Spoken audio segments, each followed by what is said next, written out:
The following is a presentation of KSL Sports. First and 12. A total roundup of BYU and Utah football and the expanded Big 12 Conference. Brought to you by Macy's Grocery Stores. Your hosts are Mitch Harper and Alex Kirry on KSL News Radio and the KSL Sports Zone.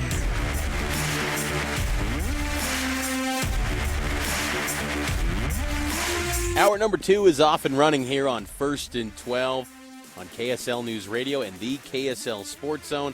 Appreciate all of you checking us out on your Sunday morning. Mitch Harper, Alex Kirry here as we have a weekly look at the Big 12 Conference. And if you miss any part of this show, subscribe to our podcast feed on the KSL Sports app or wherever you get your podcast. We're getting ready, Alex, for really, I think, still the biggest sporting event in this state. And that's noteworthy considering this is a two-pro sport town now with the Utah Hockey Club and the Utah Jazz. BYU, Utah meeting on the gridiron is a big deal, and now it's in the Big 12 Conference, and we'll be getting ready for that coming up on Saturday. And it gets us thinking about all the memories of this historic rivalry as it's now renewed in the Big 12. So I talk about this all the time. I attended BYU as a student in the broadcast program, but I didn't grow up here. And that matters. Like, I didn't grow up a BYU fan. Neither of my parents went to BYU. Neither of my parents went to Utah. And that makes a difference. Like, I came in as kind of just a guy with fresh eyes who never thought I would even go to BYU in the first place. And coming into this rivalry, I did not have a good start on this one because I didn't have the background of, like, living and dying by, the 34-28 games, my very first, this is awful, my very first rivalry game as a student that I attended, because 2002 was up at Utah, was 2003, I want to say, or maybe it's 2004. No, either way, it was in Provo. It was the 3-0 game. It was the 2003. worst. It was the worst game that I've ever attended in person. For the sake of BYU, when you're a student, you just want to go and take in the sights of the game. That 2003 game, Urban Meyer and Utah come into Provo. It was slushy. The high was like 38 degrees. It was like half snow, half rain, and it kept coming down. And the game was a mess, and the Utes ended up beating BYU 3-0. And I remember thinking to myself, I've been ripped off as a student. I need my money back. I need all this. But at the same time, like, you get so excited about this rivalry, but it was also a bad time when your team's not performing well. The Gary Croton years were already hard, and so that was so hard to take as a BYU fan. I think a lot of people looked at that game and they were like, "Oh boy, this is awful." You got Gary Croton who can't get his crap together. You lose to Utah 3-0, and from an all-time series perspective, Utah leads this series 62 games to 35. From BYU's perspective, from the record-keeping standpoint, Utah leads the series only 59 wins to 32. I don't know if the discrepancy there is I don't know what. I don't know why one school reports 59 wins for Utah. That's BYU reporting it. Utah reports that they've won 62 games. I don't know what to believe at this point. Yeah, that just highlights how they can't agree on anything.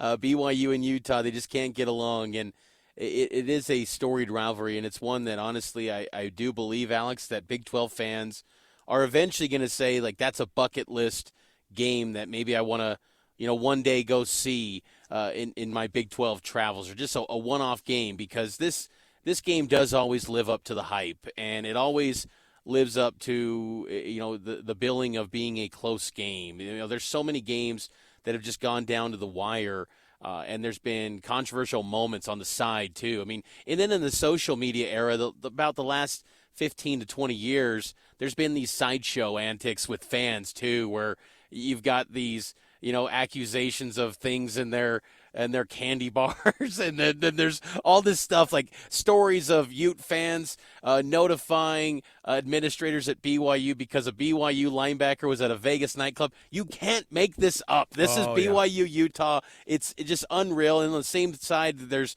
been stories of BYU fans getting in Kyle Whittingham's wife's face. I think that was in 2009. Right. Just insane stuff. And it makes people go crazy. And that's why we also love this game, because it's just there's so much passion. The stakes are always high. And now it's just leveled up in the Big 12. I think one of my favorite memories of this game, I will say that the old memories of Ron McBride and Lavelle Edwards were always good. Kalani brought that up this week, right? That's something that he talked about during his press conference.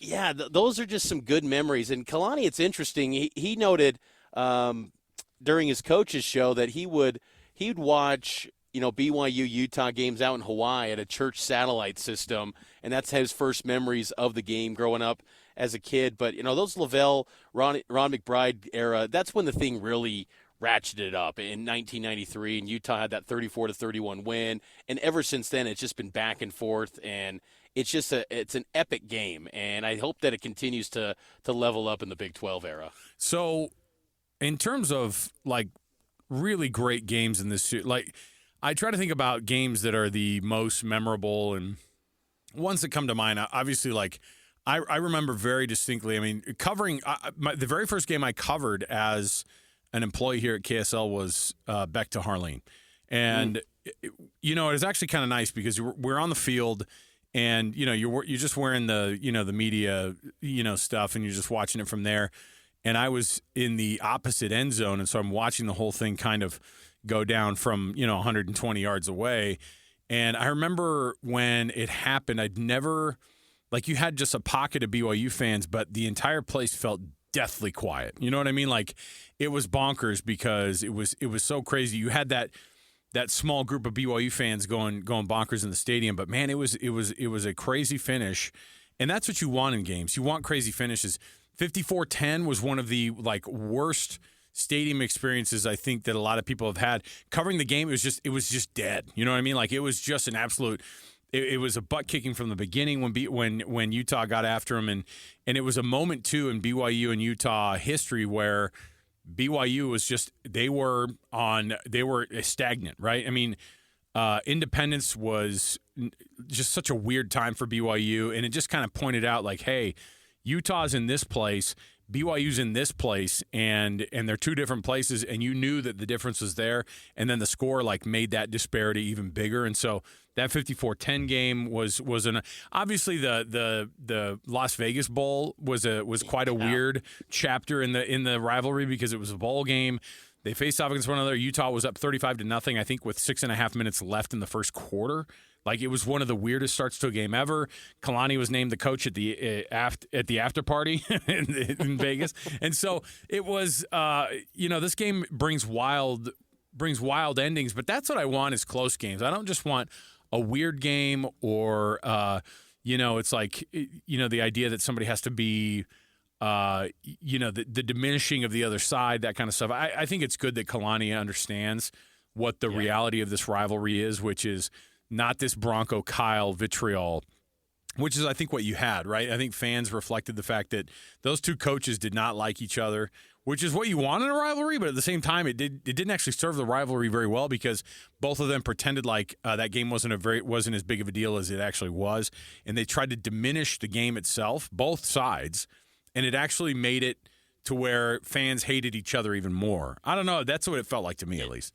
I agree. That stretch from 2005 to 2015, it was real nasty, and it was kind of it was a breath of fresh air when Kalani got in, just to give it a new feel, because Kalani and Whittingham, even though Whittingham will never say the letters BYU, he respects Kalani, and they've got a friendship together. I mean, those golf events in the summer, those two like each other a lot, and it has toned down these sideshow stories. I mean, you still get some of it with the fan bases after games. I mean, there was even one in the 2021 game, but it's a big deal. And Utah had a stretch there for 9 wins and it just felt like BYU could never get over the hump. And it was almost like a referendum on their independence. Like Utah was blowing past you. They're in the Pac-12. You're in this lowly independence world. So it felt like this big mental mind game for BYU. And then when they got the invite to the Big 12, 24 hours later, they're taking down Utah for the first time in 12 years. And that was a breakthrough moment for Kalani.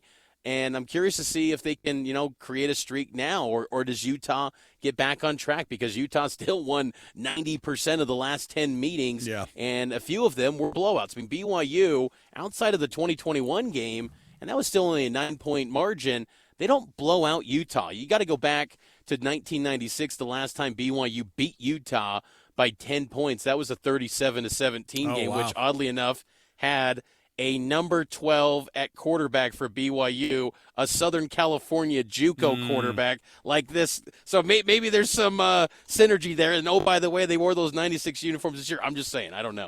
But it's a great game. And I think that it's underappreciated, I think, nationally. And hopefully as the years go by in the Big 12 Conference, this game can take on, bigger storylines nationally, because it's such a great game with so much history, and Tom Homo was never going to part ways with the game. So if it was never going to get parted ways with, if they were in separate leagues, might as well have it as a conference game where the stakes mean so much more. I totally forgot in that 54-10 game. I don't know why, because I'm just one of these guys that likes to go back and look at all these box scores. BYU was up 10-7 in that game. I forgot about that. Ross Alpo with a touchdown. That's right. It was a 10-7 game at the outset of basically the second quarter. Midway through the second quarter, it was 10-7. BYU was up, and then Utah scores before the half. It was 14-10 at the half, and then Utah goes 40-0 in the second half. The Wolfman, John White, was running wild. John White, and then the turnovers. Don't worry, don't worry. JJ DeLuigi put the ball on the turf, I think, at least twice. So no problem. No problem. Cody Hoffman, nice day, 8 catches for 138 yards. But you didn't need to do much. There was so much. There was a scoop and score that Utah had. They had the. I think there was definitely a picked off pass for a touchdown. I think they scored at least 2 touchdowns on defense for Utah that day. So it was that was not a good one. But in terms of close games like this, I think of Kalani's time too. Was it the very first year of of his coaching where it was 20-19? Was that the Taysom? Yes, they go for 2, and like the first drive of the game, BYU throws a pick 6. Right. And then they settled in. They had some drives. They were settling for some field goals, but then they got aggressive, and it was 20-19. They go for 2, and Taysom got stuffed. Right. And it was the 2-point attempt. Kai Nakua got the targeting penalty, right? Yes. At some point in the game. I think it was a very it was kind of early in the targeting world. I don't know if he got thrown out of the game. Did they do? I don't know if I don't remember if they did that back then, but Kalani was on midfield throwing a tantrum. Do you remember this? Yes. It was. And BYU fans loved it. They're like, "That's my coach." That's because the new guy. Yeah, he's out there fighting. They were wearing, and it was when they went full Royals and Utah went full red. It was it was from a visual standpoint. It's what you begged for, just absolute royal blue versus totally Utah red. Everybody was into that one. But I try to think too. I think in the BYU. Do you remember a fake field goal in that game? Was it during that game, or was it I'm trying to think of one of the I'm trying to think. One of the Kafusi brothers caught a fake field goal that got BYU inside. It might have been that game, but there are things that happen in this rivalry that are just kind of inexplicable. There are things that happen that are part of the lore of how this thing just keeps going forward, and it's I hope that this year delivers as well. I know that Utah's down right now. That never matters. We've covered this enough to know that it never matters. And I'm not just doing the cliche throw the records out when these two teams get together type of talk. I'm saying it really does. It really gets wild in this game, and you have no idea how it's going to turn out.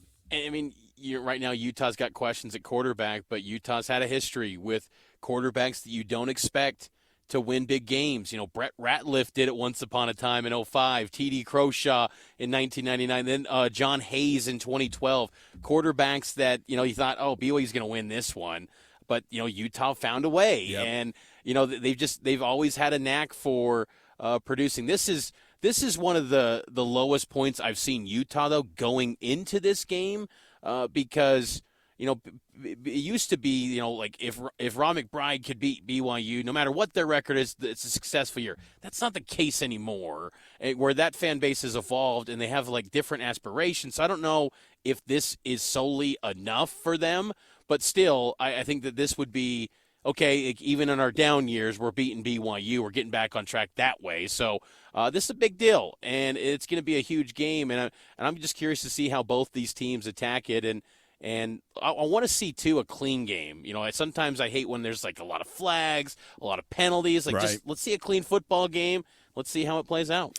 We'll take a break here. We'll come back. We've got more to go. When we come back, let's jump in and check in with what Kalani Sitake did say this week during his bye-week press availability. Stay right here with us. It's 1st and 12, 97.5 the KSL Sports Zone and KSL News Radio.